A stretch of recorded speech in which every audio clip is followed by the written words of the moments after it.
जय हिंद साथियों, वेलकम। स्वागत है आपका आरजी एग्जाम चैनल के ऊपर। और हम बात कर रहे थे भारत के भूगोल यानी भौतिक प्रदेशों की। पिछले वीडियो में जो कंफ्यूजन थी उसको भी अपन दूर कर लेते हैं, क्योंकि आपको पता है इतने सारे आंकड़े लिखाते हैं तो थोड़ा बहुत मिस्टेक हो जाता है लिखने में और बोलने में। इसे वापस समझिएगा। पृथ्वी के ग्लोब के अंदर जो आपकी बीचों बीच एक काल्पनिक रेखा पूर्व से पश्चिम की ओर जा रही है, रेखा को हम किस नाम से जानते हैं? भूमध्य रेखा के नाम से। किस नाम से जानते हैं बच्चों? भूमध्य रेखा के नाम से जानते हैं, जिसे हम क्या कहते हैं? 23.5 डिग्री उत्तरी अक्षांश। 23.5 सॉरी 0 डिग्री अक्षांश। किस नाम से जानते हैं? 0 डिग्री अक्षांश के नाम से जानते हैं। किस नाम से जानते हैं बच्चों? 0 डिग्री अक्षांश। किस रेखा को? भूमध्य रेखा को, जिसे आप एक और नाम से जान सकते हैं, विषुवत रेखा। कौन सी रेखा? विषुवत रेखा। उसके बाद में ये उत्तरी गोलार्ध होता है आपका, ये दक्षिणी गोलार्ध होता है। इस उत्तरी गोलार्ध के अंदर जो 23.5 डिग्री उत्तरी गोलार्ध के अंदर 23.5 डिग्री उत्तरी अक्षांश रेखा जो होती है, 23.5 डिग्री उत्तरी अक्षांश, उत्तरी अक्षांश जो रेखा होती है आपके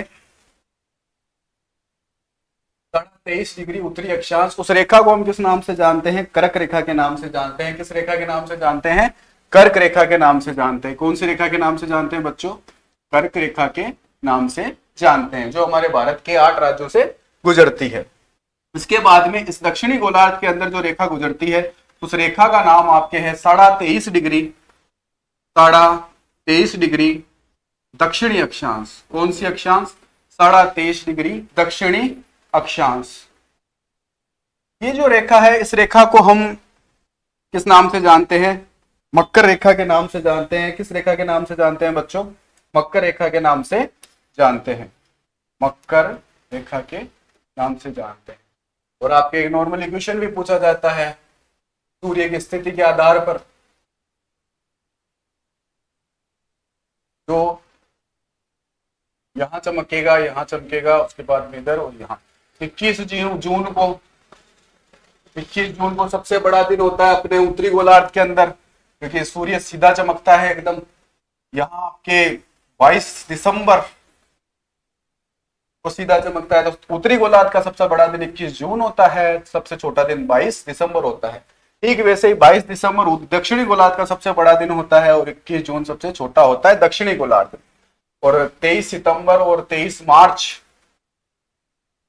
23 सितंबर और 23 मार्च ये भूमध्य रेखाओं पर समान दिन आपके सामने होते हैं। हमारे उत्तरी गोलार्ध में स्थित भारत है, तो भारत की ओर से अगर देखा जाए तो 21 जून को सबसे बड़ा दिन होता है और 22 दिसंबर को सबसे छोटा दिन होता है। ये सूर्य की स्थिति के आधार पर, ये सूर्य के चारों ओर जब पृथ्वी चक्कर लगाती है उसके अकॉर्डिंग ये घटनाक्रम आता है आपके सामने। तो हमारा मुद्दा था कर्क रेखा का, जो आज पूरा होता है। कर्क रेखा 23.5 डिग्री उत्तरी अक्षांश को कहते हैं। भारत के कितने राज्यों से गुजरती है? 8 राज्यों से गुजरती है। ये बातें हम कर रहे थे। कौन कौन से राज्य थे आपके? एक तो गुजरात था, राजस्थान के डूंगरपुर बांसवाड़ा से होते हुए निकलती है, राजस्थान, मध्य प्रदेश, छत्तीसगढ़, झारखंड, के बाद में आपका पश्चिम बंगाल,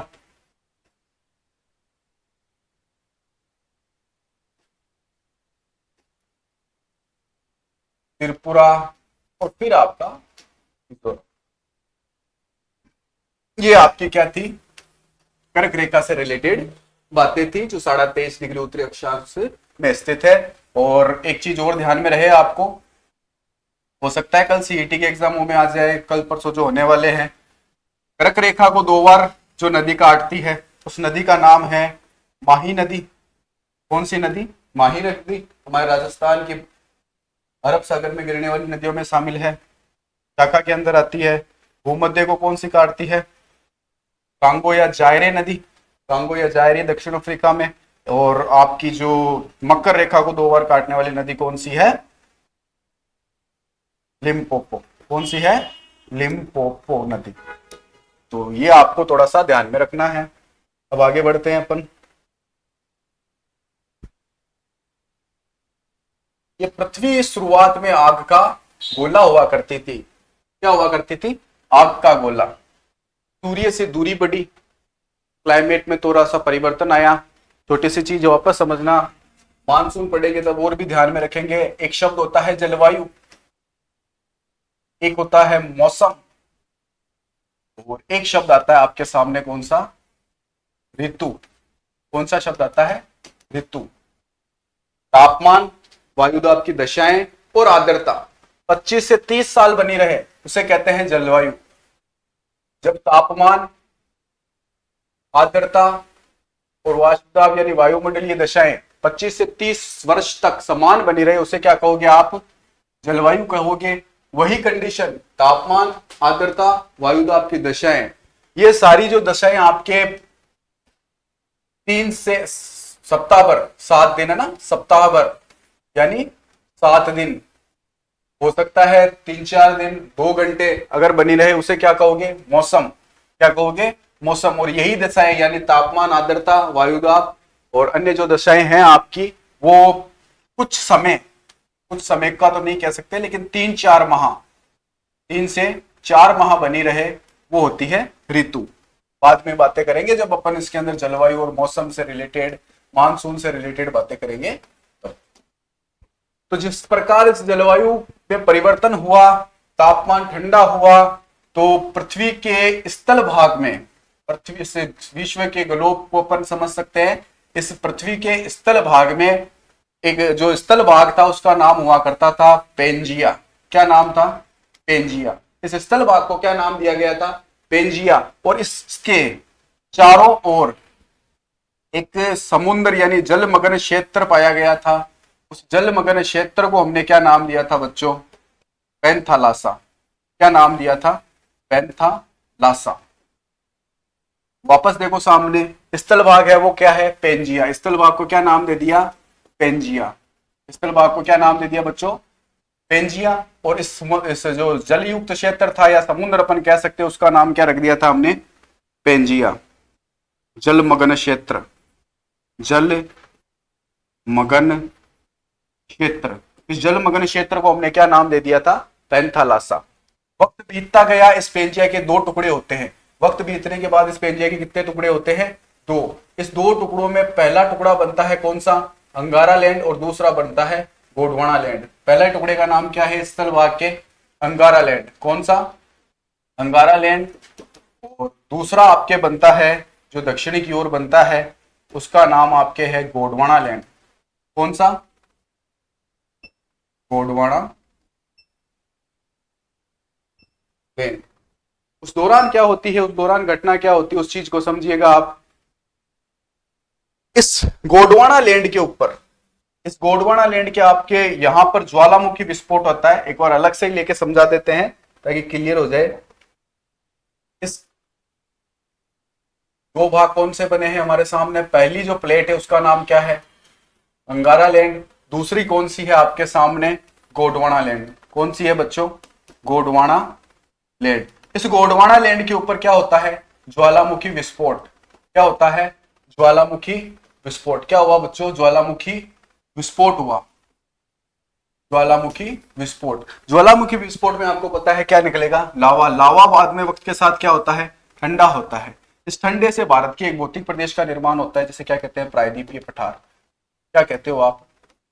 प्रायद्वीपीय पठार। पूछा जाता है कि सबसे अरावली जो है वो किसका हिस्सा है? प्रायद्वीपीय पठार का। राजस्थान का सबसे प्राचीन भौतिक प्रदेश अरावली, और भारत का सबसे प्राचीन भौतिक प्रदेश प्रायद्वीपीय पठार।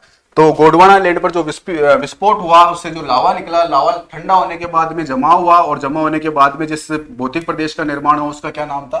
प्रायद्वीपीय पठार। अब इस गोंडवाना लैंड के 4 टुकड़े हो जाते हैं आपके सामने। फिर अब गोंडवाना लैंड के बारे में बात करते हैं। अंगारा के 2 टुकड़े होते हैं, उसमें से इधर वाला टुकड़ा होता है यूरेशियन। कौन सा? Eurasian plate. और इधर से हम इंडियन प्लेट को काम में लेंगे। कौन से प्लेट को? इंडियन प्लेट को। आगे देखो, अंगारा लैंड से टुकड़े होते हैं इसमें एक टुकड़ा बनता है, उसका नाम है आपके यूरेशियन प्लेट। कौन सी प्लेट? Eurasian plate. किस प्लेट से अलग हुआ है? अंगारा लैंड। अंगारा लैंड से अलग कौन सा हुआ है? Eurasian plate. Eurasian plate. और जो गोंडवाना लैंड से अलग हुआ है वो हमारे कौन सा अलग हुआ है? Indian plate. वर्ल्ड की ज्योग्राफी में हम चारों पांचों जितने भी ये प्लेटें उनकी बात करेंगे। अभी हमें भारत के भूगोल से मतलब है तो अपन बात करते हैं इंडियन प्लेट और यूरेशियन प्लेट के बारे में। भारत का सबसे प्राचीन भौतिक प्रदेश तो हमारे सामने आ गया कि गोंडवाना लैंड पर जो विस्फोट हुआ था उससे एक भौतिक प्रदेश बना था भारत का, उसका है उसे क्या कहा, क्या नाम दिया गया? प्रायद्वीपीय पठार। क्या नाम दिया गया? ये सबसे प्राचीन भी है और भारत का सबसे बड़ा या विशाल भौतिक प्रदेश भी है। 16 लाख वर्ग किलोमीटर में फैला है। कितना? 16 लाख वर्ग किलोमीटर में फैला हुआ है। उसके बाद में देखो, जब ये इंडियन प्लेट, अब एक सिद्धांत का नाम का ध्यान रखना, प्लेट विवर्तनिका का सिद्धांत। कौन सा? प्लेट विवर्तनिका सिद्धांत। प्लेट विवर्तनिका जो सिद्धांत है वो ये कहता है कि प्लेटें आपस में खिसकती है। प्लेटें आपस में खिसकती है मतलब ये इंडियन प्लेट किधर गति करेगी? यूरेशियन प्लेट की ओर गति करेगी। अब यूरेशियन प्लेट और इंडियन प्लेट जब टकराएगी, जब यूरेशियन प्लेट और इंडियन प्लेट जब टकराएगी तो जो आपका ये समुद्र था उस समुद्र का नाम क्या पड़ गया था? तैतीस सागर। क्या था? तैतीस सागर। जब ये प्लेट इससे टकराएगी तो इस समुद्र का जो तल है वो ऊपर उठेगा या नहीं उठेगा? आप देखो, आपके पास कॉफी होगी, उसको फोल्ड करके देखिए, उसके दो कॉफियों को टकराइए। जब किसी पे दबाव लगता है जो नीचे का तल होता है वो ऊपर उठता है और ऊपर उठने के कारण किसका निर्माण हुआ था? हिमालय का निर्माण हुआ था। किसका निर्माण हुआ था बच्चों? हिमालय का निर्माण हुआ था। तो ये जो पूछ लिया जाता है 33 सागर का उथला हुआ भाग क्या है? हिमालय है। तो जब इंडियन प्लेट यूरेशियन प्लेट से टकराई होगी तो किसका निर्माण हुआ? हिमालय का निर्माण हुआ। अब यहां इधर जो पानी था वो किधर आ गया होगा भाई? खिसक के इधर आ गया होगा। तो यहां निर्माण हो गया थार के मरुस्थल का। किसका निर्माण हो गया? थार के मरुस्थल का निर्माण हो गया भारत के पश्चिमी ओर। लेकिन एक चीज का हमेशा ध्यान रखना, बता दे रहा हूं क्योंकि सीईटी के एग्जाम में आपसे पूछ लिया जाता है। हम बात करते हैं राजस्थान में, तो राजस्थान को अरावली दो भागों में बांटती है। अरावली बीचों बीच से जाती है। ये जो आप इलाका देख रहे हो पूर्वी इलाका राजस्थान का, ये पश्चिमी इलाका, ये तो पानी पीछे खिसक गया 33 सागर का, इसलिए इसका निर्माण हो गया। लेकिन जो पूर्वी भाग देखते हो राजस्थान का पूर्वी भाग, वो भारत के उत्तर के मैदान का हिस्सा है। भारत का जो उत्तर का मैदान है उसी का हिस्सा क्या है? राजस्थान का पूर्वी मैदान। ये हमेशा ध्यान में रखना, एग्जाम में कल परसों पूछा जा सकता है। आगे देखो, तो हम बात कर रहे थे इंडियन प्लेट किससे टकराई? यूरेशियन प्लेट से टकराई। किससे टकराई? आपको पता है रूस जो है, रूस एशिया में भी आता है और यूरोप में भी आता है। ठीक है, जो ध्रुवों की बात करते हैं, है ना, पूंजीवादी साम्यवादी वर्ल्ड की पॉलिटी में अगर बात करते हैं तो आपको पता होना चाहिए कि ये रूस का इलाका, ये अपने एशिया का इलाका, इधर भारत के बाद में इधर पास वाले ईरान, इराक, सऊदी अरब, इधर आपके जापान वगैरह, यहाँ आपके जो स्टार्ट हो जाता है यूरोप, यूरान। यहाँ बर्लिन की दीवार बनाई गई थी कि जो यूएसएसआर में संबंधित रिलेटेड थे वो तो क्या थे? साम्यवादी। और इधर कौन रिलेटेड थे? यूएसए वाले पूंजीवादी के अंदर थे। तो कुल मिला के इसकी भौतिक स्थिति की जानकारी जो भी तैयारी करता है उसको पहले भूगोल से शुरू करनी चाहिए, ताकि वो क्षेत्रों को जानेगा तो उसको याद करने में आसानी रहेगी। आगे देखिए, ये जब इंडियन प्लेट यूरेशियन प्लेट से टकराती है, कौन सी प्लेट से? यूरेशियन प्लेट से। ये यूरेशियन प्लेट से कौन टकराएगी? Indian plate. तो इस इंडियन प्लेट के टकराने से किसका निर्माण हो गया? हिमालय का निर्माण हो गया। भाई उथला हुआ भाग 33 सागर का उथला हुआ भाग क्या है? हिमालय है। और इधर जो है पानी खिसक के इधर आ गया, वो उसका निर्माण किसका हो गया? थार का मरुस्थल बन गया। क्या बन गया? थार का मरुस्थल बन गया। और समुद्र के किनारे जो क्षेत्र है, किनारे किनारे जो क्षेत्र पाए जाते हैं उनको हमने क्या नाम दे दिया? तटीय प्रदेश। क्या नाम दे दिया बच्चों? तटीय प्रदेश। ये हो गया पूर्वी घाट और ये क्या हो गया? तटीय प्रदेशों का पश्चिमी घाट, तटीय प्रदेश। तो जो पूर्व में उसको हमने क्या नाम दिया? पूर्वी घाट, और इधर पश्चिमी घाट। ये बाद में पढ़ेंगे, लेकिन एक बार का आप ध्यान में रहे कि जो तटीय प्रदेश है वो किधर है? गुजरात। आपके गुजरात से लेकर यहां पश्चिमी बंगाल तक का जो एरिया है वो तटीय प्रदेशों के अंदर आता है। उसके बाद हम बात करते हैं, देखो भारत के कितने भौतिक प्रदेश हो गए। पहला यहाँ पर प्रायद्वीपीय पठार बना था, सबसे प्राचीन गोंडवाना लैंड का हिस्सा, यहाँ प्रायद्वीपीय पठार, प्रायद्वीपीय पठार।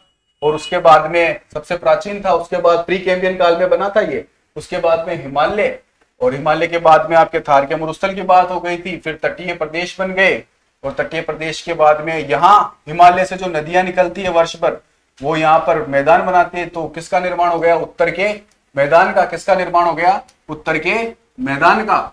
और बचे हुए यहाँ पर आपको पता है जलमग्न क्षेत्र, चारों ओर से घिरे, जल से घिरे क्षेत्रों को क्या कहा जाता है? द्वीप समूह। क्या कहा जाता है? द्वीप समूह। तो भारत को कितने भौतिक प्रदेशों में बांटा है हमने? 6 भौतिक प्रदेशों में बांटा है। कितने भौतिक प्रदेशों में बांटा है? 6 भौतिक प्रदेशों में बांटा है। पहला कौन सा? गोंडवाना लैंड पर विस्फोट होने के कारण प्रायद्वीपीय पठार का निर्माण हुआ, तो जो क्या था? भारत का सबसे प्राचीन भौतिक प्रदेश। उसके बाद में जो हिमालय का निर्माण हुआ, कैसे? इंडियन प्लेट यूरेशियन प्लेट से टकराई होगी, तो 33 सागर का जो भाग है उथल के क्या हो गया? ऊपर उठ गया, जिससे किसका निर्माण हुआ? हिमालय का। हिमालय क्या है? एक नवीन पर्वतमाला है। क्या है? नवीन पर्वतमाला, नया है भाई। और अरावली जो है प्राचीन है, क्योंकि वो दक्षिणी भाग का हिस्सा है, एक अवशेषी पर्वत रहा है अरावली। और हिमालय क्या है? एक नवीन पर्वतमाला है। इसके बाद में थार का मरुस्थल, ये जल जो है इधर आ गया था। देखो रामायण काल की घटना है, थोड़ा सा याद करने के हिसाब से आप बता सकते हो।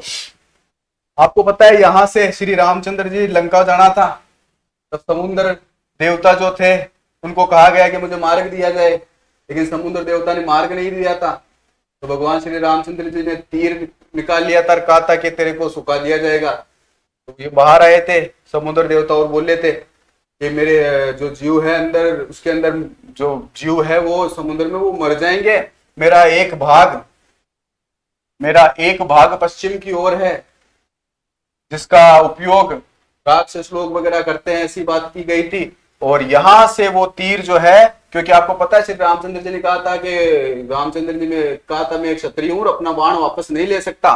तो श्री रामचंद्र ने वो तीर इधर डाल दिया और इधर जल को सुखा दिया। अब चाहे भगवान रामायण में लिखी हो वाल्मीकि जी ने, या फिर अपने वैज्ञानिकों का दृष्टिकोण हो, कुल मिला के यहाँ पर कभी ना कभी तो समुद्र था।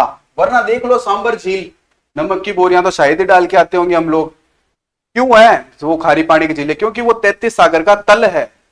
जल तो चलो खिसक के पीछे आ गया, लेकिन तल के अंदर जो नमक है, अब बारिश होगी तो वो नमक अपना व्यवहार थोड़ी छोड़ेगा। उसके अंदर जो तत्व है वो अपना व्यवहार थोड़ी छोड़ेंगे NaCl। तो उस दौरान उससे क्या होता है, जो खारे पानी की झीलें है ना, वो वास्तव में 33 सागर का ही भाग है। इस चीज को समझने की बात है। तो भारत को कितने भौतिक प्रदेशों में बांटते हैं हम? 6 भौतिक प्रदेशों में बांटते हैं। और राजस्थान का जो पूर्वी मैदान है वो भारत का कौन सा भाग है? उत्तर का मैदान है। ये बात ध्यान रखोगे जिसके CET की परीक्षा है। और बाकी तो नए जिले आएंगे राजस्थान से, तो पुराने वाले याद है, किससे नया बना है वो आपको ध्यान में रखना है CET के लिए। बाकी कोई अभी डीप पूछने के चांसेस नहीं है। हाँ, जिलों में थोड़ा सा परिवर्तन हुआ है, मंदिर मस्जिदों में थोड़ा सा परिवर्तन हुआ है, ज्यादा नहीं है। लेकिन अगर भूगोल ठीक है तो आप उसका उत्तर निकाल सकते हो, आईडीए से क्वेश्चन कर सकते हो।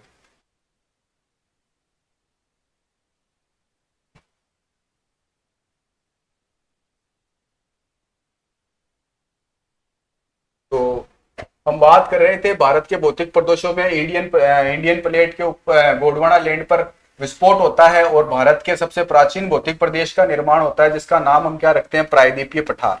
क्या नाम रखते हैं बच्चों? प्रायद्वीपीय पठार। ये वाला इलाका है ना, फिर अपन मैप के अकॉर्डिंग पढ़ लेंगे। और यहां से लेकर नंगा पर्वत से लेकर नामचा, बरवा, अरुणाचल प्रदेश, यहां है आपका हिमालय। क्या है? हिमालय पर्वतमाला, एक चाप की आकार का 76 डिग्री पूर्वी देशांतर से 96 डिग्री पूर्वी देशांतर तक फैला एक चाप के आकार में एक पर्वतमाला, जिसका नाम क्या है? हिमालय। और जो आपको समुद्र इधर आपके इधर यहाँ पर राजस्थान के इलाके में, इसमें यहाँ पर जो 33 सागर का तल बचा, वो किसका निर्माण करता है? थार के मरुस्थल का। किसका निर्माण करता है? थार के मरुस्थल का। अब इस हिमालय से जो नदियां निकलती है, वो हिमालय से निकलने वाली नदियां क्या बनाएगी अपने साथ? मिट्टी लाएगी, और मैदान का निर्माण कर देगी तो भारत के एक भौतिक प्रदेश का और निर्माण हो जाता है, उसे कहते हैं उत्तर का मैदान। क्या कहते हैं बच्चों? उत्तर का मैदान। अब देखो यहां मैं बात कर रहा हूं राजस्थान के बीचों बीच से निकलती है अरावली, जो अब राजस्थान का पूर्वी विभाग है। आप बता दो मुझे किसका हिस्सा है? उत्तर के मैदान का हिस्सा है। फिर देखो हिमालय में बांट दिया, प्रायद्वीपीय पठार में बांट दिया, उत्तर के मैदान में बांट दिया, थार के मरुस्थल में बांट दिया।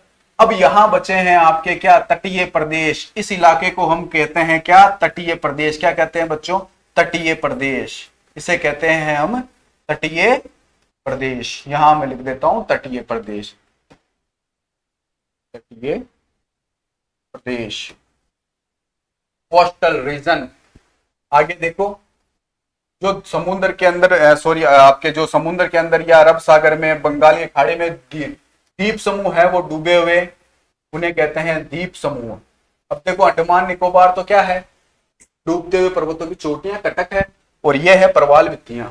अरब सागर के अंदर जो आपके लक्षद्वीप वगैरह है वो है प्रवाल वित्तियां, और अंडमान निकोबार द्वीप समूह जो है क्या है? डूबते हुए पर्वतों की चोटियां, इन्हें कहते हैं हम द्वीप समूह। तो भारत को कितने भौतिक प्रदेशों में बांटा हमने? 6 भौतिक प्रदेशों में बांटा। सबसे प्राचीन प्रायद्वीपीय पठार, सबसे विशाल प्रायद्वीपीय पठार हिमालय, दूसरा, तीसरा थार का मरुस्थल, चौथा उत्तर का मैदान, पांचवा तटीय प्रदेश, और छठा द्वीप समूह। इनमें कोई दिक्कत मेरे हिसाब से नहीं होनी चाहिए। भारत को भौतिक प्रदेशों में बांटने से पहले हमने क्या बात की थी कि अंगारा लैंड और गोंडवाना, सबसे पहले विश्व जो था उसमें पृथ्वी के गोलोक को अगर ढंग से समझे तो पेंजिया तो स्थल भाग था, और पैंथालासा उसमें पाया जाने वाला समुद्री मार्ग था, समुद्री जलमग्न क्षेत्र था। अब उसके बाद में पेंजिया के कितने टुकड़े होते हैं?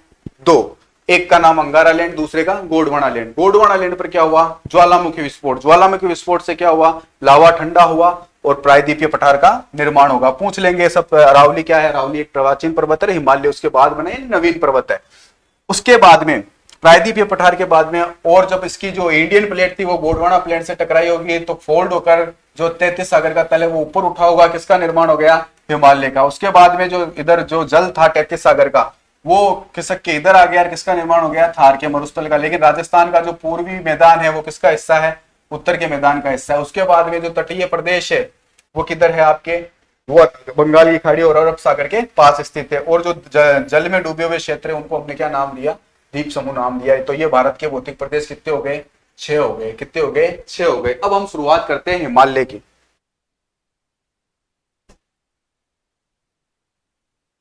हिमालय के बारे में आप क्या क्या ध्यान में रखोगे? हिमालय, हिमालय क्या है? हिमालय एक नवीन पर्वतमाला है। क्या है? नवीन पर्वतमाला है।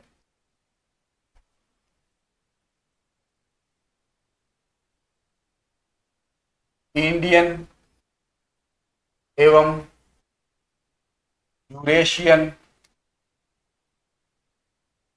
प्लेट के अभिसरण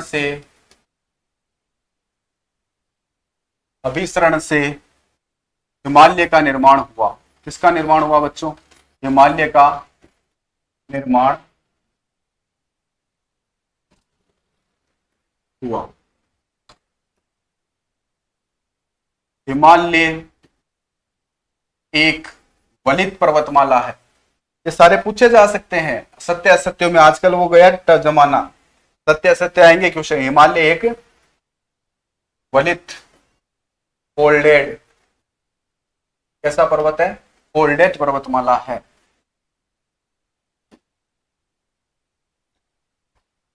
हाँ, एक चीज और समझ लेना, आपसे ये क्वेश्चन पूछे तो ध्यान में रखना। जहाँ नेपाल है उस नेपाल में हिमालय है, लेकिन यूपी बिहार जो है हिमालय के क्षेत्र में नहीं आते। इसको नोट आउट करके तरीके से ध्यान में रखना।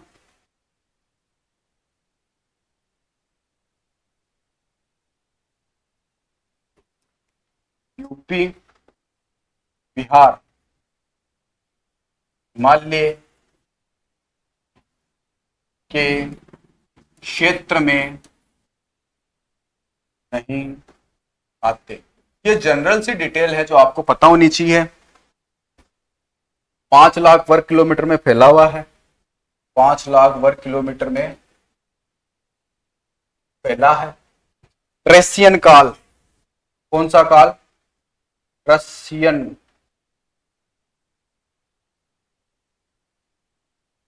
काल में निर्माण होता है और ये एक नवीन पर्वतमाला है। ये जनरल सी 5 बातें सत्य असत्य में पूछी जा सकती है। पहला क्या था? हिमालय एक नवीन पर्वतमाला है इंडियन और यूरेशियन प्लेट के टकराने के कारण। एक एग्जाम हुआ था एससीएफ का, SCF assistant conservative of forest, RS के लेवल का एग्जाम होता है। उसके दौरान पूछा गया था शिलोंग का पठार या मेघालय का पठार किसका हिस्सा है? अब जनरली हम पूर्वांचल में पढ़ लेते हैं कि हिमालय का हिस्सा होगा, लेकिन वास्तव में जो शिलोंग या मेघालय का पठार है वो दक्षिण के पठार का हिस्सा है। इस बात को नोट कर लेना, शिलोंग या मेघालय का जो पठार है वो दक्षिणी पठार का हिस्सा है, यानी प्रायद्वीपीय पठार का हिस्सा है। इस बात को ध्यान में रहे, वो हिमालय का हिस्सा नहीं है। आपके गारो खासो जयंती है जिनमें फंस के ज्यादातर मानसून के टाइम के अंदर मानसिंहराम में भयंकर बारिश होती है, वो गारो खासो जयंती है जो पठार के भाग पर स्थित है, शिलोंग के पठार पर। वो हिमालय का हिस्सा नहीं है। शिलोंग के पठार किसका हिस्सा है? प्रायद्वीपीय पठार का। इस बात का आप ध्यान रखें। अब इसको बांटते हैं तो हिमालय का वर्गीकरण करते हैं भौगोलिक आधार पर और प्रादेशिक वर्गीकरण, यानी सिडनी बुराड़ का तो प्रादेशिक हो जाएगा और आपके भौगोलिक आधार पर हो जाएगा कौन सा? तो हिमालय को हम कितने भागों में बांट देते हैं? एक बार का मोटे मोटे तौर पर इसको ऐसे समझिए आप, प्रादेशिक वर्गीकरण यानी सिडनी बुराड़ का वर्गीकरण तो इसको 4 भागों में बांट देता है। ठीक है, ये है प्रादेशिक वर्गीकरण। इसको अपन सबसे लास्ट में पढ़ेंगे। प्रादेशिक वर्गीकरण जैसे सिडनी बुराड़ का आप वर्गीकरण कहते हो, ये अपन सबसे लास्ट में देख लेंगे। नदियों के आधार पर बांटा गया है। और इसका भौगोलिक विभाजन अगर करें हम, भौगोलिक विभाजन, भौगोलिक विभाजन में आपको क्या ध्यान में रखना है? ट्रांस हिमालय क्या ध्यान में रखोगे? ट्रांस हिमालय क्या ध्यान में रखोगे बच्चों? ट्रांस हिमालय। दूसरा आप क्या ध्यान में रखोगे? मुख्य हिमालय। कौन सा ध्यान में रखोगे? मुख्य हिमालय। तीसरा क्या ध्यान में रखोगे? पूर्वांचल की पहाड़ियां। तीसरा क्या ध्यान में रखोगे? पूर्वांचल की पहाड़ियां। पूर्वांचल की पहाड़ियां जो मैंने आपको बताई थी, अरुणाचल प्रदेश, नागालैंड, मिजोरम, मणिपुर, त्रिपुरा, मेघालय, असम, ये क्या है? पूर्वांचल की पहाड़ियों में आता है। तो भौगोलिक भागों विभाजन के आधार पर या भौगोलिक या भौतिक विभाजन के आधार पर आपको हिमालय को कितने भागों में बांटा गया है? 3 में। एक तो ट्रांस हिमालय, एक मुख्य हिमालय और एक पूर्वांचल की पहाड़ियां है। प्रादेशिक वर्गीकरण करें तो ये सिडनी बुराड़ का वर्गीकरण है। ये इसको अपन कहेंगे अलग अलग नदियों के आधार पर बांटा गया है। कौन से वैज्ञानिक ने बताया? इसे सिडनी बुर्नार्ड, सिडनी बुर्नार्ड का वर्गीकरण भी कहा जाता है। कुमाऊं हिमालय, नेपाल हिमालय, पंजाब हिमालय, ये सारे हिमालय जो है ना वो इसके अंतर्गत आते हैं। तो हमारा पहला टॉपिक रहेगा भौगोलिक विभाजन में। अब हम स्टार्ट करेंगे ट्रांस हिमालय। पहले समझ लेते हैं, बाद में डीपली बातें कर लेंगे।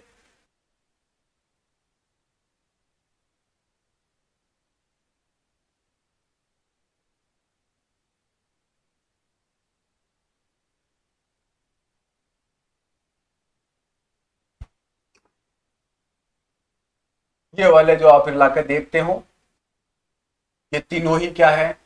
ट्रांस हिमालय। क्या है? ट्रांस हिमालय। ट्रांस हिमालय के बाद में कौन सा हिमालय शुरू हुआ था? मुख्य हिमालय। कौन सा शुरू होता है? मुख्य हिमालय। ये 2400 से 2500 किलोमीटर लंबाई नंगा पर्वत से लेकर नामचा बरवा, 2400 से 2500 किलोमीटर लंबा क्षेत्र, उसके अंदर ये मुख्य हिमालय आता है। उस मुख्य हिमालय की 3 श्रेणियां हैं, वृत्त हिमालय, लघु हिमालय, शिवालिक श्रेणियां।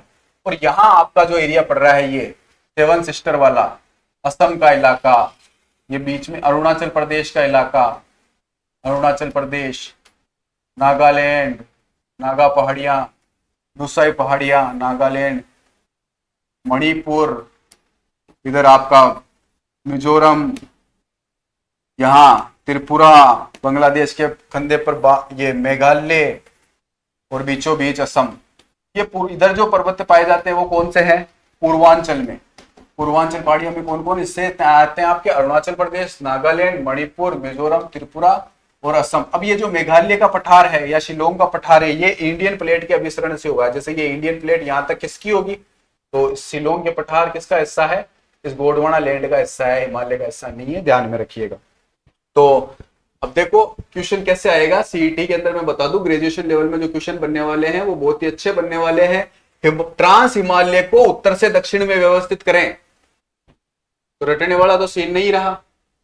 तो ट्रांस हिमालय को क्या किया जाए, उत्तर से दक्षिण में व्यवस्थित किया जाए। तो आपको पता होना चाहिए ट्रांस हिमालय में सबसे पहली श्रेणी कौन सी आती है, काराकोरम श्रेणी। कौन सी आती है, काराकोरम श्रेणी। उसके बाद में कौन सी आती है, लद्दाख श्रेणी। कौन सी आती है, लद्दाख श्रेणी। और उसके बाद में कौन सी आएगी आपके, जास्कर श्रेणी। कौन सी आएगी, जास्कर श्रेणी।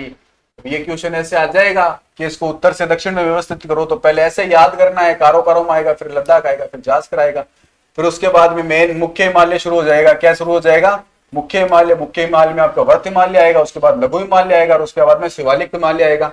शिवालिक हिमालय से हमारे राजस्थान में एकमात्र नदी आती है जिसका नाम क्या है, घगर नदी। आंतरिक प्रवाह की नदी है जिसके किनारे गंगा हनुमानगढ़ और गंगानगर है, और कालीबंगा सभ्यता विकसित हुई थी। सरस्वती नदी के पाट पर बहती है, पाकिस्तान में फोर्ट अब्बास तक जाती है। पाकिस्तान में इसे अकरा के नाम से जानते हैं, है ना, क्योंकि ये फोर्ट अब्बास में बाढ़ लेके आती है। और ये भी आ सकता है, कौन सी ऐसी नदी है दक्षिण उत्तर से आती है पश्चिम में जाती है, ये वही नदी है। तो अब अपन बात करते हैं काराकोरम श्रेणी ट्रांस हिमालय की। तो हिमालय को हमने कितने भौतिक प्रदेशों में बांटा था, हिमालय को हमने तीन तरह से दो भागों में बांटा था। पहले तो प्रादेशिक वर्गीकरण और भौगोलिक। भौगोलिक आधार पर पहले तो हमने बात की थी ट्रांस हिमालय की, ट्रांस हिमालय और मुख्य हिमालय, और मुख्य हिमालय के बाद में पूर्वांचल की पहाड़ियां। और उसके बाद में ट्रांस हिमालय को हमने कितने भागों में, ट्रांस हिमालय को हम कितनी श्रेणियों में बांटेंगे, तीन श्रेणियों में, काराकोरम, लद्दाख और जास्कर।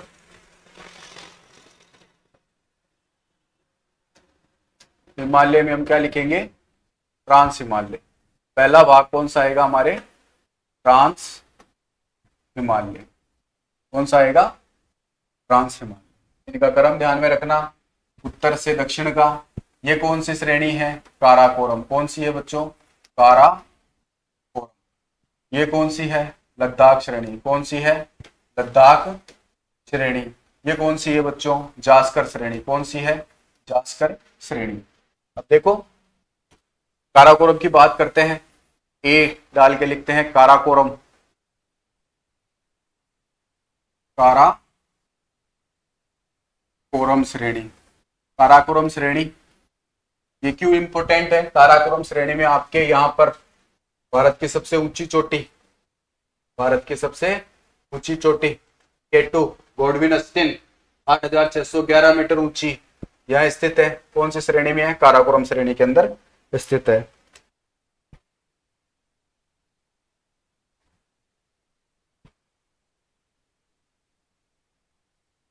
केटू क्या कहते हो उसे, गॉडविन अस्टिन। आपसे सीधा सीधा पूछ ले भारत की सबसे ऊंची चोटी कौन सी है, बता देना केटू गॉडविन अस्टिन 8611 मीटर। और दूसरी चीज, अगर आपसे पूछे निर्विवादित रूप से भारत की सबसे ऊंची चोटी जिसमें कोई विवाद नहीं है, क्योंकि ये पीओके के एरिया में आ रही है ना, ये जो आपकी केटू गॉडविन अस्टिन है वो यहाँ पड़ रही है, पीओके में पड़ रही है, तो फिर ये विवाद है भारत और पाकिस्तान के बीच में। तो फिर आप क्या बताओगे, निर्विवादित रूप से सिक्किम वाली कंचनजंगा 8598 वाली।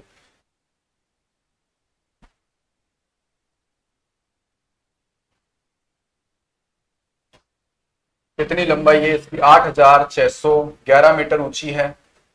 क्या ध्यान में रखोगे, भारत की सबसे ऊंची चोटी, भारत की सबसे ऊंची चोटी। वैसे मेरे हिसाब से तो पर्सन बनना ही नहीं चाहिए निर्विवादित विवादित का, क्योंकि अनुच्छेद 1 से 4 से बात करते हैं। 1 से 4 तीसरे अनुच्छेद में साफ साफ लिखा हुआ है, दूसरे और तीसरे में, कि जिस जिस पर संसद को उचित लगे, जो जो भारत से अलग हुए हैं उन पर कभी भी संसद को जो उचित लगे कार्रवाई करके उनको वापस लिया जा सकता है। साफ साफ लिखा हुआ है उसके अंदर। तो भारत की सबसे ऊंची चोटी कौन सी है, केटू गॉडविन अस्टिन, सबसे ऊंची चोटी, ये आपको ध्यान में रखना है। काराकोरम के बाद में इसके दक्षिण में कौन सी श्रेणी आती है, लद्दाख। यहां पर आपको इतना ही ध्यान में रखना। एक आपको पता होना चाहिए, नुब्रा और शोक ये नुब्रा और शोक नदियां कहाँ है? इस काराकोरम श्रेणी में ही स्थित है। नुब्रा और शोक नदियां कहाँ है? काराकोरम श्रेणी में ही स्थित है। ठीक है, तो ये आपको ध्यान में रखना। ये क्या है? सिंधु की दाएं किनारे की सहायक नदियां कौन सी है? नुब्रा और शोक। दाएं किनारे की सब सिंधु नदी आती है ना ऐसे मानसरोवर झील से, तो इधर से शोक और नुब्रा के मिलते हैं। ये ध्यान में रखना, नदियों में पढ़ेंगे। आगे देखो, काराकोरम हो गई। आगे देखो लद्दाख श्रेणी। कौन सी श्रेणी? लद्दाख श्रेणी। लद्दाख श्रेणी के अंदर अपना सबसे मेन पर्वत आ जाता है कौन सा? कैलाश पर्वत। क्या नाम है बच्चों? कैलाश पर्वत है ना। अजय पर्वत है जिस पर कोई नहीं चढ़ सका। कैलाश पर्वत को किस नाम से जाना जाता है? एक अन्य नाम भी इसका मिलता है, क्या बोलोगे इसको? एक अन्य नाम भी मिलता है तिब्बत वाले इलाके में, राकापोशी। किस नाम से जानते हो कैलाश पर्वत को? राकापोशी के नाम से जानते हो। ऊंचाई कितनी है इसकी? इसकी जो हाइट है वो कितनी है? 7,788 मीटर। कितनी है? 7,788 मीटर है। तो कारा ये लद्दाख श्रेणी में स्थित है आपके। उसके बाद में लद्दाख के बारे में लद्दाख के बाद में किसके बारे में बात करोगे आप? जास्कर के बारे में बात करोगे। किसके बारे में बात करोगे? जास्कर श्रेणी के बारे में बात करोगे। जास्कर श्रेणी, जास्कर श्रेणी, जास्कर श्रेणी जो है वहां पर एक चोटी पड़ती है आमेट। आमेट, आमेट की ऊंचाई ध्यान में रख लेना, कोई ज्यादा इंपॉर्टेंट नहीं है। 7,516 मीटर। कितनी है? 7,516 मीटर ऊंची है। तो हमने एक तो पढ़ी थी केटू गोडविन अस्टिन, ट्रांस हिमालय की। चलो वापस देख लो, ये है अपना भारत। यहां पर अपने हिमालय की कौन सी श्रेणी की बात कर रहे हैं? ट्रांस हिमालय की बात कर रहे हैं। यहाँ पर है आपके काराकोरम श्रेणी। कौन सी श्रेणी? काराकोरम। यहाँ पूरी ये लद्दाख और यहाँ पर ये जास्कर वाली श्रेणी। यहाँ पर आपका कौन सा है पर्वत? केटू, जिसे आप क्या कहते हो?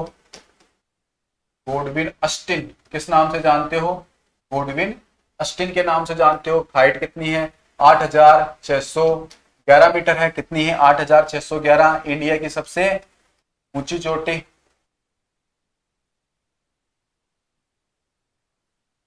इंडिया टॉप पीक याद रहे। फिर उसके बाद में यहाँ पर ये तो ट्रांस हिमालय हो गया, ये आपका लद्दाख हो गया। यहाँ मानसरोवर झील के पास में आपको क्या पता होना चाहिए? कैलाश पर्वत। जी रहते हैं यहाँ पे, कोई नहीं जाता, कोई जीत नहीं सका आज तक, इसको ऊपर नहीं चढ़ सका। कैलाश पर्वत किस नाम से जानते हो उसको? राकापोशी। राकापोशी भी कहते हैं। कितनी लंबाई है? 7,788 मीटर है।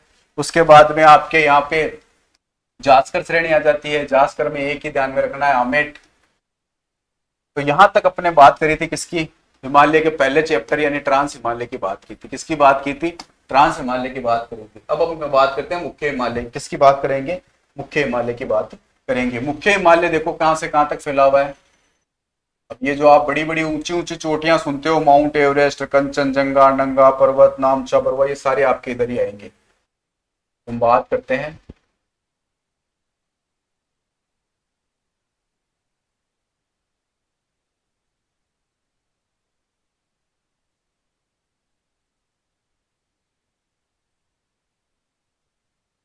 यहां इस नंगा पर्वत से लेकर,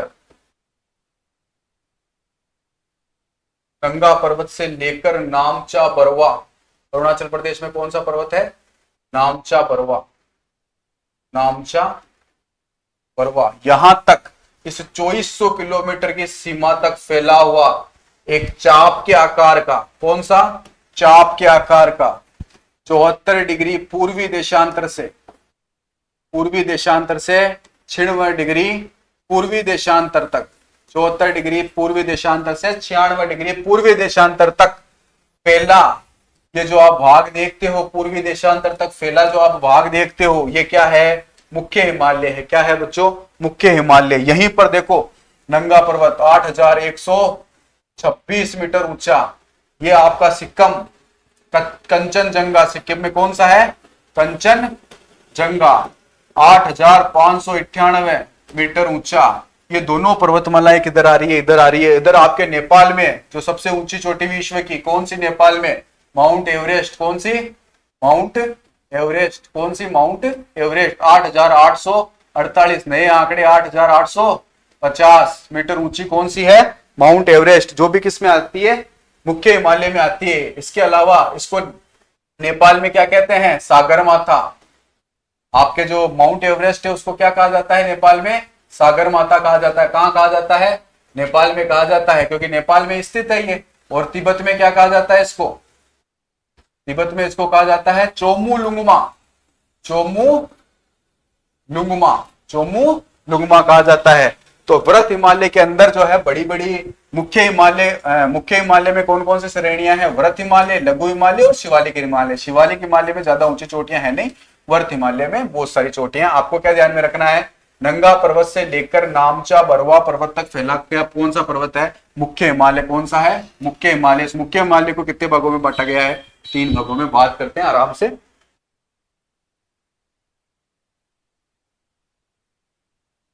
मुख्य हिमालय,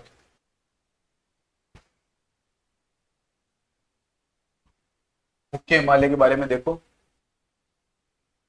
मुख्य हिमालय, इस मुख्य हिमालय को कितने भौतिक प्रदेशों में बांटा गया है या कितने कितने भागों में बांटा गया है? उसमें देखो, पहला आता है आपके वृहत हिमालय। कौन सा आता है? वृहत हिमालय, ठीक है। उसके बाद में आपका आता है, या इसे मध्यम हिमालय भी कह सकते हो। मध्यम बीच में आ रहा है ना, तो इसको क्या कह दोगे आप? मध्यम हिमालय भी कह दोगे। क्या कह दोगे? मध्यम हिमालय भी कह दोगे। यहाँ आएगा आपके क्या? लघु हिमालय। अगला कौन सा आएगा आपके? लघु हिमालय। उसके बाद में इसकी लास्ट श्रेणी कौन सी होती है मुख्य हिमालय की? शिवालिक हिमालय। कौन सा होता है? शिवालिक हिमालय। यहां तक आपको ध्यान में रखना है। तो ट्रांस हिमालय को हमने 3 भागों में बांटा था, काराकोरम श्रेणी, लद्दाख श्रेणी और जास्कर श्रेणी। काराकोरम में केटू बोर्डविन अस्टिन शामिल थी, 8611 मीटर। उसके बाद में हमने कैलाश पर्वत की बात की थी, 7788 मीटर। उसके बाद में हमने आमेट की बात की थी। अब हम बात कर रहे हैं मुख्य हिमालय की। मुख्य हिमालय को कितनी श्रेणी में बांटा गया? वृहत हिमालय, लघु हिमालय और शिवालिक श्रेणियां। अब इसके अंदर जो चोटियां उसके बारे में देखो भाई।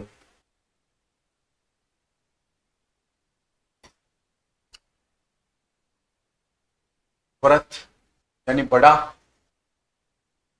हिमालय,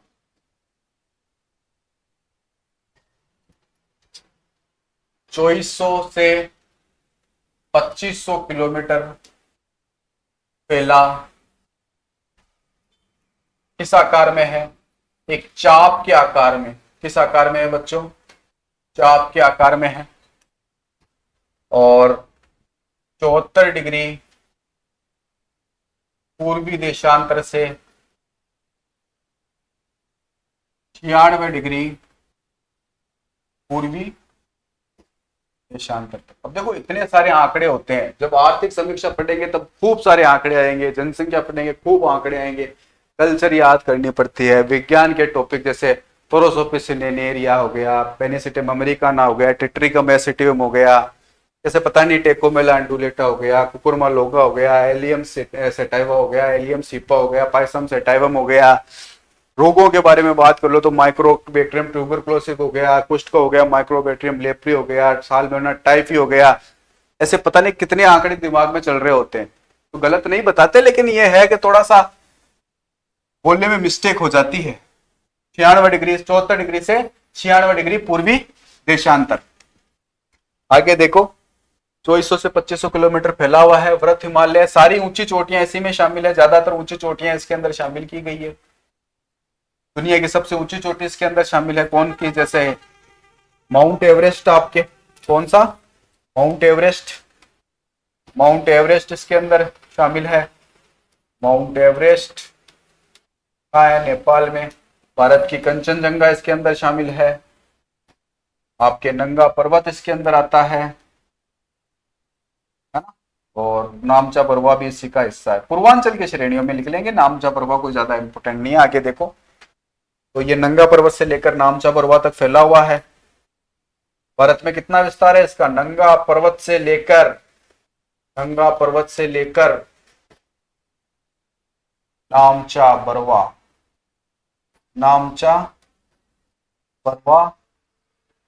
पर्वत तक फैला है। नामचा बरवा कहां पड़ता है? आपके अरुणाचल प्रदेश में। कहां पड़ता है? अरुणाचल प्रदेश में। नंगा पर्वत आपके किधर पड़ रहा है? कश्मीर के अंदर। कहाँ पड़ रहा है?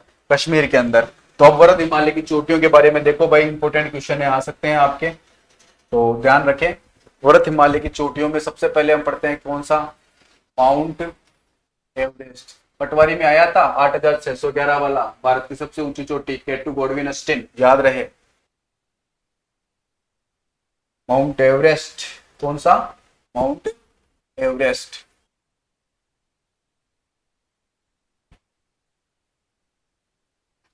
Mount Everest. माउंट एवरेस्ट कहाँ स्थित है बच्चों? नेपाल में स्थित है। क्या बताओगे? नेपाल में स्थित है। ऊंचाई क्या बताओगे? 8,848 मीटर, या नवीनतम आंकड़े पूछ ले तो 8,850 भी आप बचा सकते हो, क्योंकि प्लेटें तो आज भी खिसकती है। हिमाचल प्रदेश में भूस्खलन का कारण क्या है?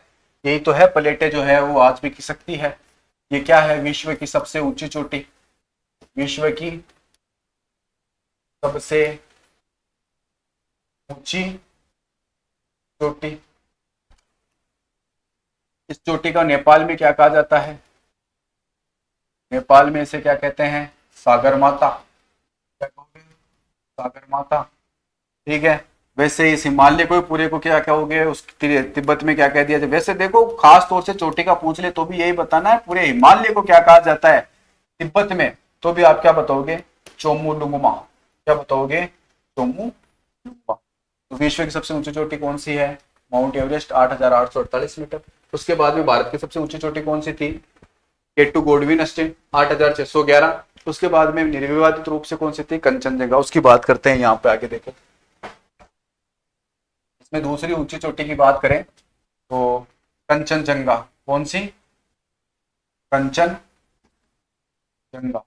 कंचनजंगा कहाँ स्थित है? भारत में सिक्किम राज्य के अंदर स्थित है। कहाँ स्थित है बच्चों? सिक्किम राज्य के अंदर स्थित है। क्या है? भारत की दूसरी ऊंची चोटी। भारत की दूसरी ऊंची चोटी। भारत की दूसरी ऊंची चोटी। ऊंचाई कितनी है? 8,598 ही ध्यान में रखोगे आप। कितनी ध्यान में रखोगे? 8,598 मीटर ऊंची है। देखो, अब आपसे पूछ लिया जाए भारत की सबसे ऊंची चोटी, तो क्या बताओगे? केटू गॉडविन अस्टिन, 8,611 मीटर। आप दूसरी ऊंची चोटी 8,598। अब वो तो विवादित है, कौन सी? जो केटू की बात कर रहे हैं, गॉडविन अस्टिन की, वो तो यहां पर है पीओके के अंदर, तो ये विवादित है। तो आपसे ये पूछ सकता है कि निर्विवादित रूप से, अविवादित रूप से भारत की सबसे ऊंची चोटी कौन सी है?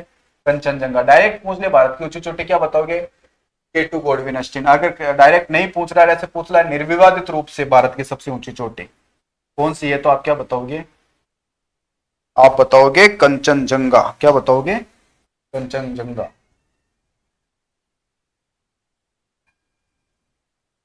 निर्विवादित सबसे ऊंची भारत की चोटी। यहां तक कोई दिक्कत? ये व्रत हिमालय में, ये आपको ध्यान में रखनी है, दो चोटियां।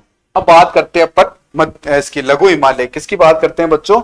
लघु हिमालय की। लघु हिमालय में क्या है कि मध्य हिमालय या लघु हिमालय की अगर बात करते हैं ना, तो यहाँ पर कुछ मध्य हिमालय में आपको पता होना चाहिए कि शीतोष्ण कटिबंधीय के अंदर जो कश्मीर के इलाके हैं, वहां पर कुछ आपको मैदान मिलते हैं, और उत्तराखंड में भी वो मैदान मिलते हैं। अब उन दोनों के अंदर जो मैदान मिलते हैं उनको क्या कहा जाता है? आपको कश्मीर के अंदर जो मैदान मिलेंगे वो मर्ग कहलाएंगे, और उत्तराखंड में जो मैदान मिलेंगे उनको बुग्याल या प्यार कहेंगे। बुग्याल या प्यार कहेंगे। ठीक वैसे ही जब अपन लास्ट में शिवालिक श्रेणियों में चलते हैं, तो मध्यम और शिवालिक श्रेणियों की जो पहाड़ियां हैं उनके बीच में जो घाटियां बनती है, यानी कुल्लू और कांगड़ा घाटी, जहां केसर की खेती की जाती है, जहां केसर की खेती की जाती है, वो कयार कहलाते हैं। वो क्या कहलाते हैं? कयार। आगे बात करते हैं व्रत हिमालय के बाद में। हम बात कर लेते हैं लघु हिमालय की। लघु या मध्यम हिमालय, लघु हिमालय। इसमें कोई ज्यादा ध्यान में नहीं रखना, आपको एक ही बात का थोड़ा सा नॉलेज होना चाहिए कि लघु हिमालय के अंदर जो शीतोष्ण मैदान बनते हैं, शीतोष्ण कटिबंधीय मैदान बनते हैं, उन मैदानों को कश्मीर में मृग कहते हैं, और उत्तराखंड वाले इलाके में क्या कहते हैं? बुग्याल या प्यार कहते हैं।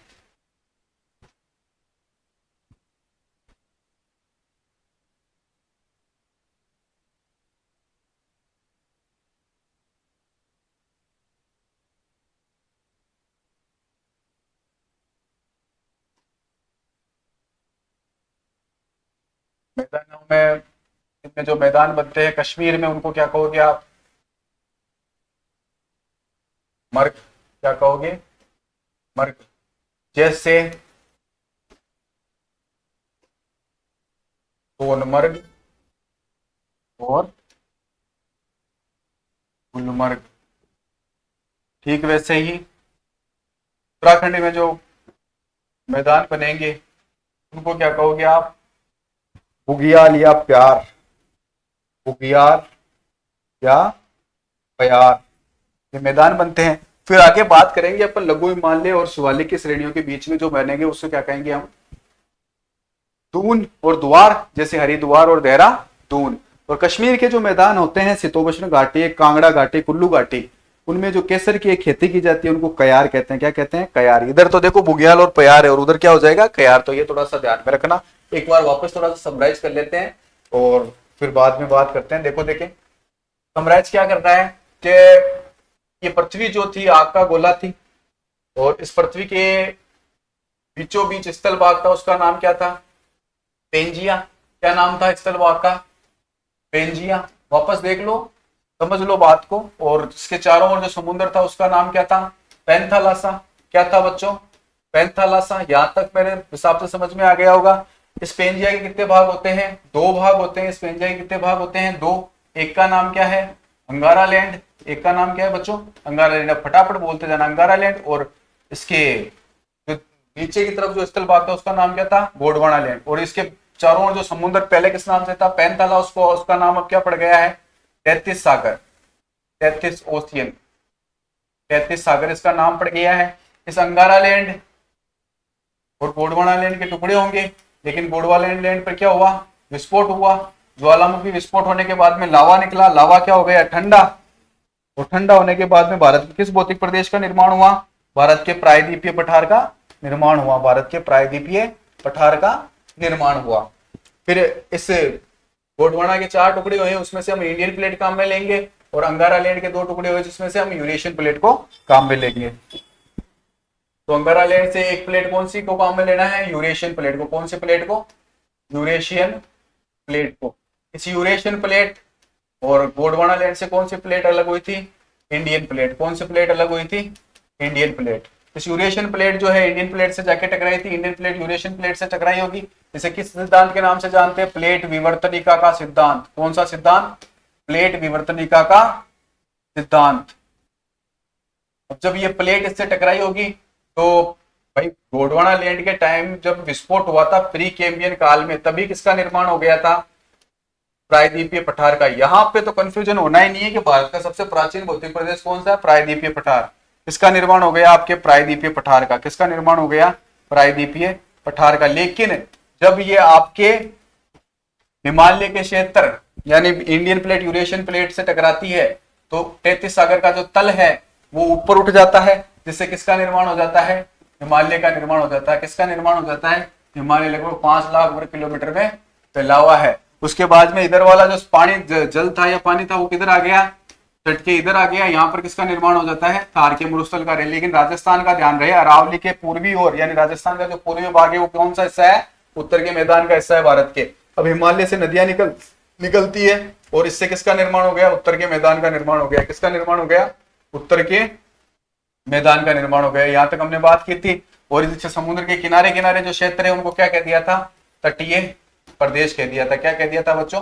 तटीय प्रदेश कह दिया था। और समुद्र में जो डूबे हुए द्वीप थे हमारे, उनको हमने क्या नाम दे दिया था? द्वीप समूह दे दिया था बच्चों। क्या दे दिया था? द्वीप समूह दे दिया था। ये हमने बात की थी। उसके बाद में हिमालय को हमने कितने श्रेणियों में बांट दिया था कि भौगोलिक तो सिडनी मुराड का अलग, प्रादेशिक विभाजन जो था सिडनी मुराड का वो अलग था। और आपने जो भौगोलिक विभाजन बताया था हिमालय का, उसमें हमें आपने सबसे पहले बताया था कौन सा हिमालय? ट्रांस हिमालय। कौन सा बताया था सर? ट्रांस हिमालय। उस ट्रांस हिमालय में हम क्या क्या ध्यान में रखोगे कि 3 श्रेणियां बताई सर आपने ट्रांस हिमालय की। एक तो बताई आपने काराकोरम। क्या बताई? काराकोरम श्रेणी। एक कौन सी बताई सर? कि लद्दाख श्रेणी। ये कौन सी बताई आपने? लद्दाख श्रेणी। फिर आप पूछोगे सर आपने तीसरी बताई थी जास्कर श्रेणी। कौन सी बताई थी बच्चों? जास्कर श्रेणी। उत्तर से दक्षिण का क्रम हमेशा यही रहेगा। सीईटी के एग्जाम में पूछा जा सकता है क्योंकि अभी ये जो एलडीसी वाला एग्जाम हुआ था उसमें उत्तर से दक्षिण के क्रम पूछे गए थे। बंदरगांव से भी पूछे गए थे और इससे भी पूछे गए थे। तो एक बार जब अगर कुछ बन जाता है पैटर्न तो वो लगभग 2 से 3 बार एग्जाम में पूछा जाएगा, ये आपसे पूछा जा सकता है। फिर अपने काराकोरम यहाँ से निकाला था, काराकोरम। इस काराकोरम की सबसे ऊंची चोटी कौन सी थी? इस काराकोरम की सबसे ऊंची चोटी हमने यहाँ पे बात की थी केटू की, जिसे आप किस नाम से जानते हो? गोडविन अस्टिन के नाम से जानते हो, जो आपके पीओक्यू में स्थित है। 8,611 मीटर ऊंची है। कितनी है? 8,611 मीटर ऊंची है। फिर दूसरी श्रेणी कौन सी निकाली थी हमने? लद्दाख। लद्दाख में एक चोटी पड़ी थी, कौन सी? भगवान शिव जी की। कैलाश पर्वत, कौन सा पर्वत? कैलाश पर्वत। और कैलाश पर्वत को तिब्बत में किस नाम से जानते हैं? राकापोशी के नाम से जानते हैं। किस नाम से जानते हैं? राकापोशी के नाम से जानते हैं। इसकी ऊंचाई कितनी बताई थी मैंने? 7,788 मीटर। कितनी बताई थी? 7,788 मीटर। और जास्कर श्रेणी जो थी उसमें एक चोटी थी, कौन सी? आमेट। कौन सी थी? आमेट। यहां तक हमने बातें की थी। उसके बाद में उसको मुख्य हिमालय में, ट्रांस हिमालय के बाद हमने किसकी बात की थी? मुख्य हिमालय की। ट्रांस हिमालय के बाद हमने बात की थी मुख्य हिमालय की। तो मुख्य हिमालय के बारे में देख लो, वापस रिवीजन हो जाएगा, अच्छा है। फिर हम बात कर रहे हैं मुख्य हिमालय की। किसकी? मुख्य हिमालय की। इस मुख्य हिमालय के बारे में आप क्या ध्यान में रखोगे? मुख्य हिमालय में कौन कौन है आपके? वृहद हिमालय है। वृहद हिमालय के बारे में हमने बात की थी कि ऊंची चोटी एक तो कौन सी थी? सबसे ऊंची चोटी माउंट एवरेस्ट। कौन सी थी? Mount Everest. कितनी थी? 8,848। कहां पर थी? नेपाल। नेपाल में से क्या कहते हैं? सागर माथा कहते हैं। क्या कहते हैं बच्चों? सागर माथा। उसके बाद में वृहद हिमालय में ही एक चोटी पड़ी थी हमने भारत की, कौन सी? कंचनजंगा। कौन सी पड़ी थी? कंचनजंगा। कहां पर थी? सिक्किम के अंदर थी। कौन सी थी? कंचनजंगा सिक्किम में थी। कितनी थी? 8,598 मीटर, जो भारत के निर्विवादित रूप से सबसे ऊंची चोटी है, या भारत की दूसरी ऊंची चोटी है। फिर उसके बाद में हमने एक पढ़ा था कि नंगा पर्वत से लेकर नामचा बरवा तक चाप के आकार में फैला हुआ है। तो नंगा पर्वत से लेकर नामचा बरवा तक फैला है, सर आपने बताया था 8,126। ये ध्यान में रखना भाई, पूछ लेगा। नंगा पर्वत की ऊंचाई कितनी? 8,126। उसके बाद में कश्मीर में जो मैदान बनते हैं, जो आपके वृहद हिमालय, मध्य हिमालय, लघु हिमालय के बीच, सॉरी वृहद हिमालय, लघु हिमालय के बीच में या शिवालिक श्रेणियों के बीच में जो बनते हैं, उन्होंने कहते हैं कश्मीर में मर्ग यानी गुलमर्ग और सोनमर्ग, और उत्तराखंड में कहते हैं बुग्याल और प्यार। क्या कहते हैं? बुग्याल और प्यार। ये बुग्याल और प्यार कहाँ कह रहे हैं? उत्तराखंड में। और मर्ग यानी सोनमर्ग, गुलमर्ग कैसे कह रहे हैं? कश्मीर में। ये बातें थोड़ी सी अपने हिमालय के बारे में देखी। अब शिवालिक श्रेणियां बसती है, शिवालिक के बाद में पूर्वांचल की पहाड़ियां बसती है। फिर पढ़ेंगे अब टॉप 10 पीक ऑफ वर्ल्ड और टॉप 10 पीक ऑफ इंडिया। इनसे क्वेश्चन पूछा जा सकता है। अब मैं थोड़ा सा विविध आपको बता दूं एक, और एक आपसे रिक्वेस्ट है कि चैनल को लाइक सब्सक्राइब कर दिया करो, और दूसरी चीज आप थोड़ा सा कमेंट वगैरह में बता भी दिया करो कि आपके काम की कितनी क्लासें लग रही है, और कंटिन्यू क्लासें भी लग रही है। पढ़ाई करनी है थोड़ी सी डीप कर लेते हैं, क्या फर्क पड़ता है। स्टैटिक जीके का मतलब ये नहीं होता कि ऊपर ऊपर से पढ़ लिया, नहीं। तो कुछ पेरिस ओलंपिक से रिलेटेड बात कर लेते हैं। पेरिस ओलंपिक से रिलेटेड बात करें,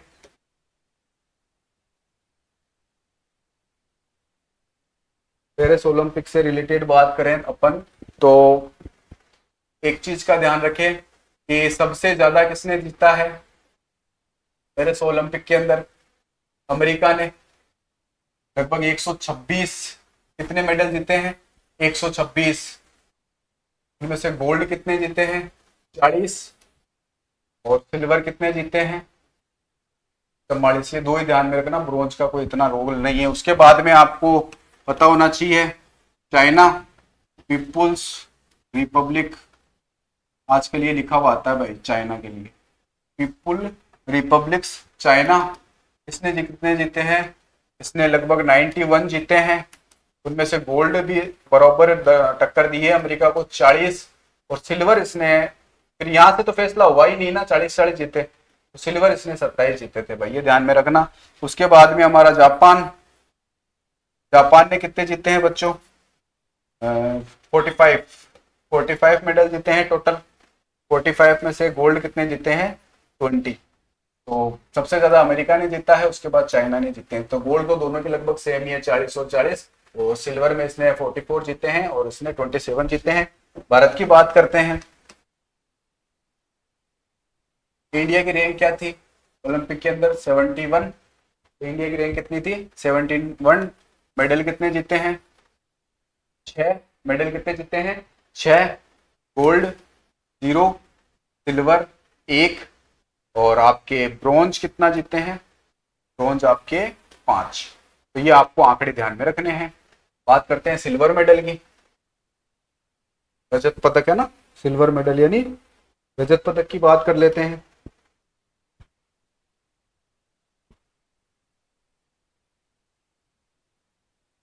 किसने जीता है? नीरज चोपड़ा ने। अब एग्जामों में कंफ्यूजन मत होना, नीरज चोपड़ा जो है वो किससे बिलोंग करते हैं? एथलेटिक्स से। एथलेटिक्स से। किस एथलेटिक्स गेम से? जेवेलियन थ्रो से। जेवेलियन थ्रो, जिसे आप किस नाम से जानते हो? भाला फेंक। किस नाम से जानते हो? भाला फेंक। एथलेटिक्स का मतलब ये नहीं होता कि खाली runner.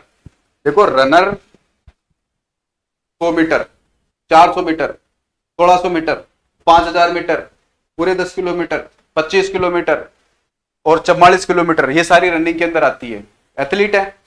High jump, long jump, triple jump, गोला फेंक, तस्तरी फेंक, भाला फेंक, ये सब क्या है? एथलेटिक्स की प्रतियोगिता है। उनमें से जेवेलियन थ्रो में हमारे कौन से प्लेयर हैं? नीरज चोपड़ा है। कौन है? नीरज चोपड़ा, जिसे भाला फेंक के नाम से आप जानते हो। कितना भाला फेंका था भाई? तो इन्होंने 89.45 मीटर का भाला फेंका था। तो ये भी आपको क्या करना है? ध्यान में रखना है। उसके बाद में सिल्वर तो हमने बता दिया कि सर अब हमें बताइए ब्रोंज किस किसने जीता, उसकी भी बात कर लेते हैं। ब्रोंज मेडल कौन कौन जीतता है, यानी कांस्य पदक?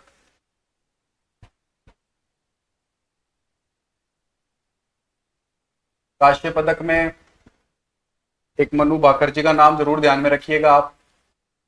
मनु भाकर कहां से बिलोंग करते हैं? हरियाणा से बिलोंग करते हैं। ये कहां से बिलोंग करते हैं? हरियाणा से बिलोंग करते हैं। किसमें जीते हैं इन्होंने? 10 मीटर पिस्टल या राइफल? राइफल से नहीं, 10 मीटर में कौन सी राइफल चलाएंगे? तो 10 मीटर पिस्टल के अंदर इन्होंने क्या जीता है? ब्रॉन्ज मेडल जीता है। 10 मीटर पिस्टल के अंदर इन्होंने ब्रॉन्ज मेडल जीता है। इसके अलावा ध्यान रखना, एक मिक्स इवेंट हुआ था। कौन सा इवेंट हुआ था? मिक्स्ड इवेंट, मतलब फीमेल एंड मेल जो थे वो साथ के अंदर प्रतियोगिता में भाग ले रहे थे। तो इनके जो मेल जो साथ खेलने वाले थे वो थे सरबजोत सिंह। कौन थे? सरबजोत सिंह। तो इन्होंने मिक्स्ड इसमें तो जीता ही है ब्रोंज, और एक इन्होंने मिक्स्ड इवेंट में भी क्या है? ब्रोंज जीता है। मिक्स्ड इवेंट में भी इन्होंने क्या है? ब्रोंज जीता है। तो मनु भाकर जी के बारे में और सरबजोत सिंह के बारे में ये आपको ध्यान में रखना है। 10 मीटर राइफल में भी इन्होंने जीता है ब्रोंज यानी कांस्य पदक। और आपको ये भी ध्यान में रखना है कि मिक्स्ड इवेंट में भी ये इस महिला ने जीता, यानी मनु भाकर जी ने जीता है। उसके बाद में ध्यान में क्या रखोगे? आगे देखो, फिर नीरज चोपड़ा जी हो गए, सरबजोत जी हो गए। उसके बाद में हमारे कौन आते हैं? अमन सहरावत। अमन सहरावत ये किससे बिलोंग करते हैं भाई? इन्होंने रेसलिंग में जीता है कांस्य पदक। किसमें जीता है? रेसलिंग में कांस्य पदक जीता है, ब्रॉन्ज मेडल जीता है, ब्रॉन्ज मेडल जीता है। तो ये आपको सारी चीजें ध्यान में रखनी है। अब ध्यान में रहे एक बात और, पेरिस ओलंपिक का सबसे बड़ा अवार्ड आईओसी किसे मिला? किस भारतीय को मिला? तो अभिनव बिंद्रा को मिला। एक वो पेरिस ओलंपिक का अवार्ड था आईओसी, है ना, उसका अवार्ड किसे मिला है? अभिनव बिंद्रा को मिला है। किसे मिला है? अभिनव बिंद्रा को मिला है। ये निशानेबाज के प्रतियोगिता में बीजिंग वाले ओलंपिक में जीत के आए थे। इसके बाद में अगर ये कितने दूसरे थे, प्रथम भारतीय कौन थी? इंदिरा गांधी। 1983 में इनको ये अवार्ड मिला था। ये आपको ध्यान में रखना है। और एक मेरी विनती है, इस चैनल को लाइक सब्सक्राइब कर दिया करो, और आपके उपयोग की चीजें हैं तो आप इनकी मदद ले लिया करो, पढ़ लिया करो। और पढ़ने से क्वेश्चन आंसर भी लाएंगे, इनके विज्ञान के लिए भी सोच रहे हैं, स्टार्ट करेंगे। तो सारी की सारी आपकी व्यवस्थाएं हो रही है। कमी कोई हो तो बताइएगा जरूर। और एक मारवाड़ी में बात भी होती है कि कोई अगर अच्छा काम करता है तो घटा नापा तो नहीं देखना चाहिए, लाभ या घाटो नापो नहीं देखना चाहिए, काय देखना चाहिए? जस देखना चाहिए। तो ये जो आप यूट्यूब के ऊपर देखते हो, लाइक करते हो, उसको मारवाड़ी भाषा में जस कहा जाता है। तो और कुछ दो ना दो, जस तो दे दिया करो थोड़ा सा लाइक करके। धन्यवाद, जय हिंद। तैयारी कीजिए और आगे बढ़िए।